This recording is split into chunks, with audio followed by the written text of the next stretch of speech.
Buenas tardes, muchachos. El tema que vamos a trabajar el día de hoy es la línea del tiempo en la historia. Fíjense bien, ¿dónde surge esta línea del tiempo? Tiene sus orígenes en la Edad Media con Gregorio el Grande. El Papa Gregorio el Grande, también conocido en la historia como Gregorio Magno, vio la necesidad de que hubiera un conteo en la historia y para eso reunió a los grandes alquimistas de la época y entonces los puso a idear una línea del tiempo para empezar a hacer un conteo de la historia. Esta línea del tiempo pues surge en la Edad Media y entonces esos alquimistas hacen grandes divisiones en esta línea del tiempo. La dividen en antes de todo documento escrito, después de todo documento escrito, en antes de Cristo, después de Cristo y también en edades para facilitar el estudio de la historia. Vamos a trazar ahorita juntos una línea ustedes la van a hacer en su cuaderno, la vamos a ir construyendo y una vez que esté terminada la van a subir a la plataforma y es la actividad del día de hoy. Esa línea la van a dividir en 5 partes y fíjense bien, vamos a empezar con la primera parte. La primera parte es la prehistoria.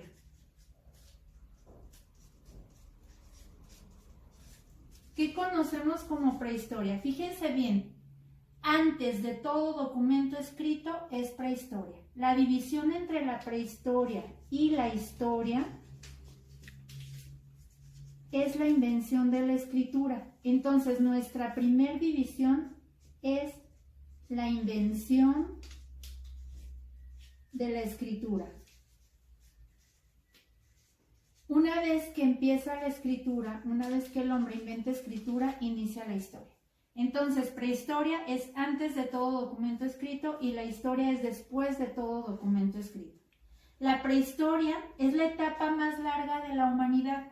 ¿Por qué? Porque ella abarca desde el origen del cosmos, aquella explosión del Big Bang, hasta la evolución del hombre, ¿sí? Desde que era un Ramapithecus hasta que es un Homo sapiens. Entonces, la prehistoria se divide en paleolítico,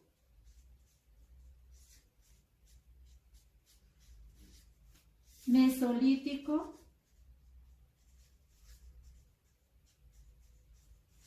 y neolítico.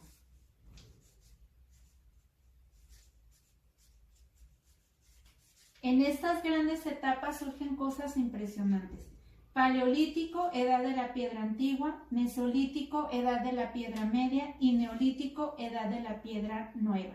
En el paleolítico el hombre es trashumante, el hombre anda de un lugar a otro, es cazador, es recolector, ¿sí? Pero en el paleolítico también el hombre inventa grandes cosas. El hombre, bueno, no inventa, el hombre descubre el fuego, ¿sí?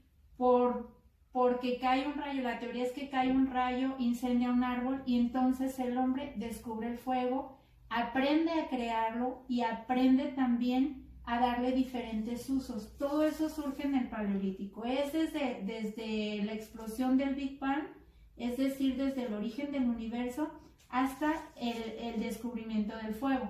En el mesolítico, la edad de la piedra media, surgen varias características, ¿sí? 2 cosas muy importantes. Los hielos empiezan a recorrer hacia los polos, hay un calentamiento global.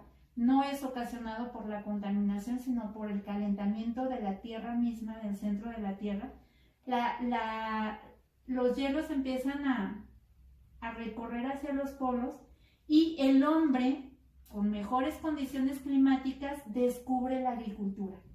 Otra cosa muy importante que ocurre en el mesolítico es que el hombre domestica el primer animal, que es el perro.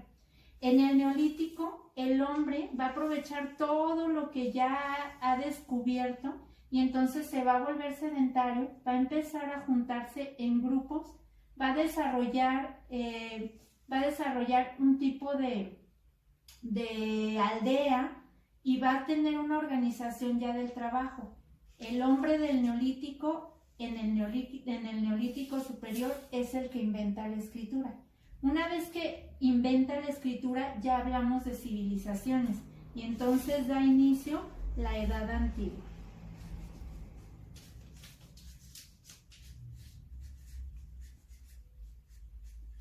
Fíjense bien, ¿qué sucede en la Edad Antigua? Empiezan las grandes civilizaciones agrícolas, ¿sí? Primero empieza Mesopotamia, es la primera que inventa escritura.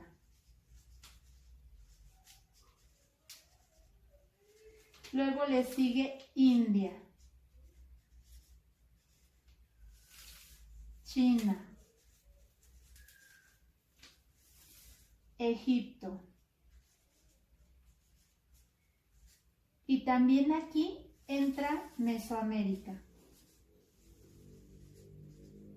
Es decir, todas las civilizaciones prehispánicas que se situaron en el continente americano. Muy bien, en la misma Edad Antigua aparecen griegos y romanos, ¿sí? Entonces también están los griegos,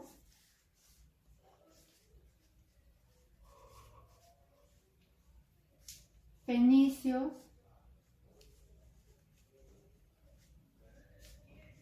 y los romanos.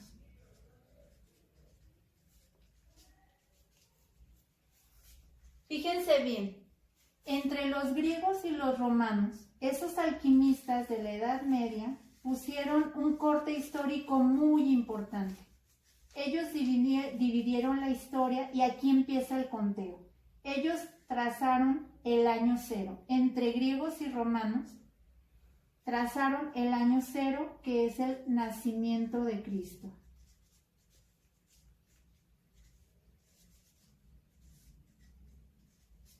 Fíjense bien, a partir del nacimiento de Cristo está el conteo de la historia. Del año cero empieza el año 1, 2, 3, 4 y empieza el siglo 1, siglo 2, siglo 3, siglo 4. ¿Sí? Ahí empieza el conteo de la historia. Con la caída del Imperio Romano inicia la Edad Media.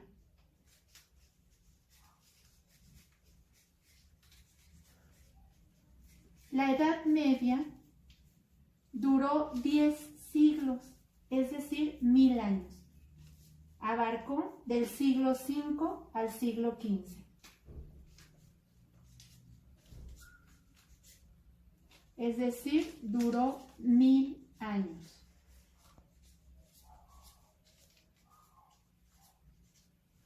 La Edad Media termina con un hecho histórico muy importante, que es el Renacimiento. El Renacimiento solamente dura un siglo, del siglo XV al siglo XVI. Solamente dura 100 años y es la etapa de mayor esplendor cultural y artístico e ideológico de la Tierra. Después de la Edad Media sigue la Edad Moderna. En el Renacimiento se le conoce como Edad Moderna. Y finalmente, después del Renacimiento, sigue la Edad Contemporánea.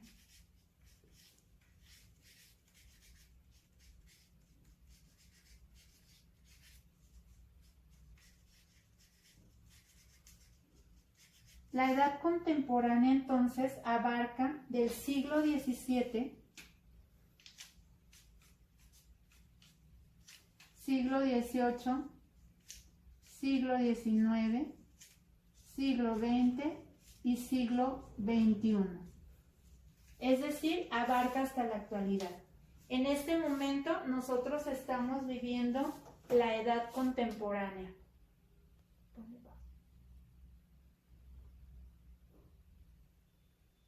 Una revolución intelectual, ¿sí? Entre los principales representantes del Renacimiento están Leonardo da Vinci, Miguel Ángel, Rafael y Donatello. Bueno, a partir del siglo XVII y al siglo XXI dijimos que da inicio la Edad Contemporánea, que es la edad que hasta la fecha seguimos viviendo. En el siglo XVII hay una reorganización de las ideas, la revolución intelectual está en todo su apogeo. Y entonces sigue el siglo XVIII, lo más importante es que es el siglo de las luces. Se da un movimiento de ilustración que tuvo su origen en las ideas de los grandes pensadores franceses como Montesquieu, Voltaire, Diderot, Y entonces van a ser el principio de las grandes revoluciones del mundo, ¿no? Fíjense cómo sigue habiendo una revolución del pensamiento. En el siglo XIX sobresalen las grandes revoluciones atlánticas que van a tener su origen ideológico en el siglo de las luces. Y vamos a referirnos como a la Revolución Francesa, la Revolución Industrial, la independencia de Estados Unidos, las guerras napoleónicas y también la independencia de México. La independencia de México figura en un panorama universal porque es el principio de todas las revoluciones de América Latina.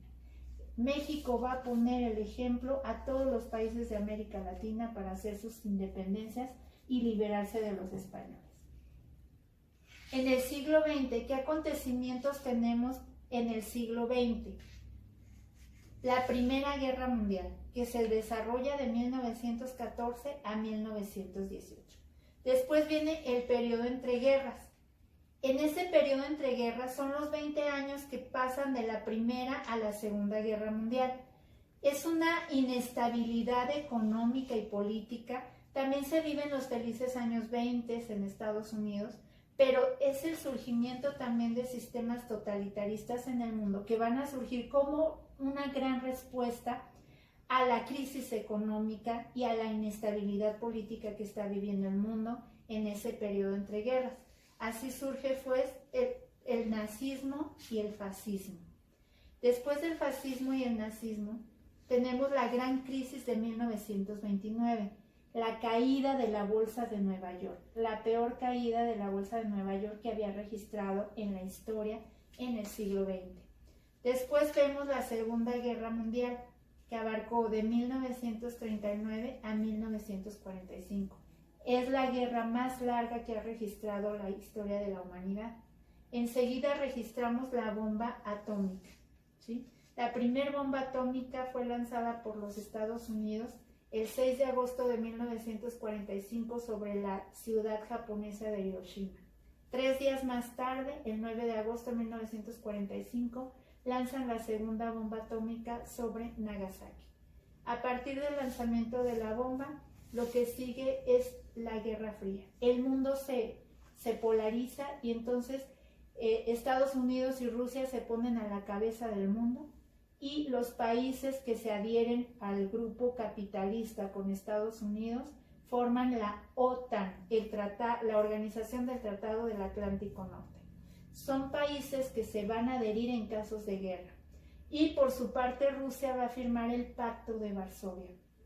El Pacto de Varsovia también son todos los países que se van a hacer al orden socialista y que se van a unir en caso de guerra con la ex Unión Soviética. Esa es la Guerra Fría. No hablamos de una guerra, de una guerra militar, más bien hablamos de una guerra ideológica. Al tenor de la Guerra Fría también se da algo muy importante en el mundo, la carrera espacial. El mundo empieza a poner sus ojos en el espacio y así en 1969 el hombre pone por primera vez los pies en la luna. ¿Sí? Estos son algunos de los acontecimientos más importantes que sucedieron en el tiempo. En esta línea del tiempo, pues nosotros los hemos registrado como los acontecimientos más importantes. Espero, muchachos, que la línea del tiempo les haya quedado clara con la exposición y entonces ustedes van a realizar su línea del tiempo en su cuaderno y van a poner los principales hechos históricos que aquí hemos referido. ¿Sí?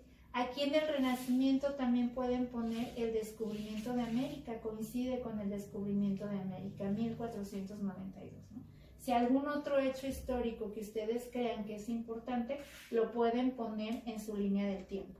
Y esta línea del tiempo, una vez que la tengan construida en su cuaderno, con su margen azul, le pueden pegar una hoja más si no les alcanza el espacio, la van a subir a la plataforma y es la actividad de hoy. Muchas gracias por su atención.